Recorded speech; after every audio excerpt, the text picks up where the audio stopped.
ஒரு காதல். ஆனா கயல் வெற்றி பெறாததுக்கு ஒரே காரணம் அவங்க கவனச்சிதறல் தான். இது கயல் மட்டும் இல்லை, எல்லா பெண்களுமே அவங்க வாழ்க்கையிலிருந்து ஒழிக்க வேண்டிய ஒரு விஷயம்.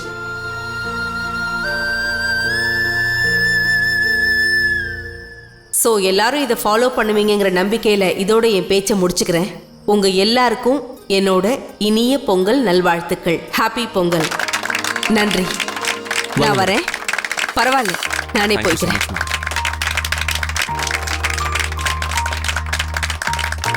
கயல், ஒரு நிமிஷம் வா, உங்ககிட்ட பேசணும். Yes ma'am. இந்த குடு.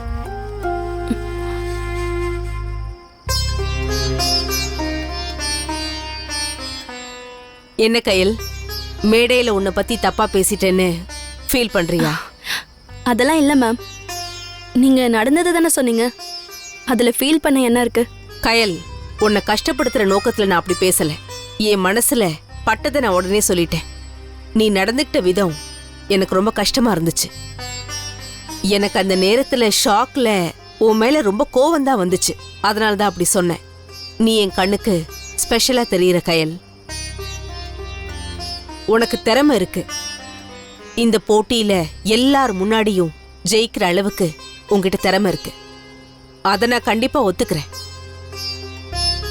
போட்டியில அந்த கடைசி நிமிஷத்துல உன்னோட கவனத்தை நீ செதறாம விட்டுருந்தீனா இதே போட்டியில ஜெயிக்கிற கப்ப நீ என்கிட்ட இருந்து வாங்கியிருப்ப.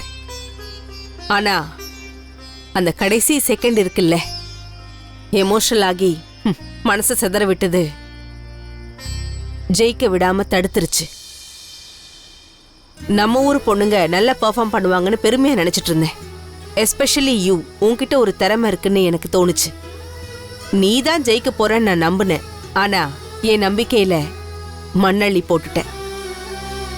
இட் வாஸ் அந்த நிமிஷம் நீ எடுத்த அந்த emotional fraction of the second என்னை கண்டிப்பா டிஸ்டர்ப் பண்ணிச்சு. It was shocking. நான் லைஃப்ல ரொம்ப அனுபவப்பட்டதுனால தான் உங்ககிட்ட இதை பத்தி பேசுறேன். பெண்களோட வீக்னஸே இதுதான். சூர்யா சார் உனக்கு ஒரு நல்ல ஃப்ரெண்டா, மாஸ்டரா, இல்ல லவ்வரான்னு கூட எனக்கு தெரியாது. ஆனா அவருக்கு அடிபட்டுடும் அப்படிங்கிற ஒரு செகண்ட் உன்னோட ஃபோக்கஸ் அங்கிருந்து டிஸ்டர்ப் ஆனதுனால ட்ராஃபி உன் கையை விட்டு போயிடுச்சு. இன்னைக்கு நடந்தது சாதாரண விஷயமா இருக்கலாம். ஜஸ்ட் ஒரு சாம்பியன்ஷிப்போட கப்புன்னு நினைக்கலாம். ஆனா யோசிக்க வேண்டிய ஒரு விஷயம், இந்த மாதிரி சின்ன சின்ன விஷயங்கள் தான் லைஃப்ல பெண்களை பின்தங்க வைக்கும். வெற்றி அடையறதுக்கு ஒரு தடையா இருக்கு. பெண்களுக்கே உள்ள வீக்னஸ் இதுதான். அது கண்டிப்பா ஜெயிக்கணும்னு நினைக்கிற பெண்களுக்கு இருக்கவே கூடாது. அந்த கட்டுப்பாடுகளை விட்டுட்டு நீ வெளியே வந்தாதான் நீயா இருக்க முடியும். நீ நினைச்சதை சாதிக்க முடியும். உன் திறமைகளை செயல்படுத்த முடியும். நீ நினைச்ச உயரத்தை எட்ட முடியும். நான் சொல்ல வந்ததை சொல்லிட்டேன். இதுக்கப்புறம் உன் முடிவு. It's your choice. But don't waste your life. Okay? இதுல தலையிடுறதுக்கு எனக்கு எந்த அதிகாரமும் இல்லை. நான் சொன்னதை நல்லா யோசி. Think about it. நான் சொன்னது சரின்னு பட்டா அதை செயல்படுத்து. இல்ல சரியில்லை தப்புன்னு தோணுச்சுன்னா ஆசை திருத்திட்டு நான் சொன்னதை யோசிச்சு பாரு. கண்டிப்பா உன்னால லைஃப்ல ஜெயிக்க முடியும். All the best. Thank you ma'am.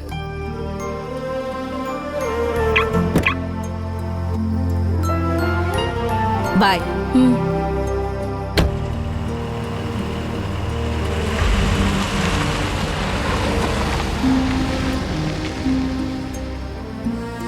கயல்,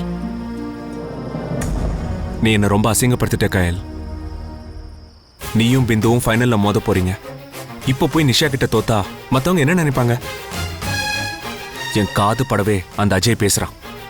பிந்து தான் ஃபைனல்ல ஜெயிக்க போறா, அதோட அறிகுறி தான் இந்த போட்டியில நிஷா ஜெயிச்சதுன்னு. அவன் மட்டும் இல்ல, மத்தவங்களும் அப்படிதான் நினைக்கிறாங்க.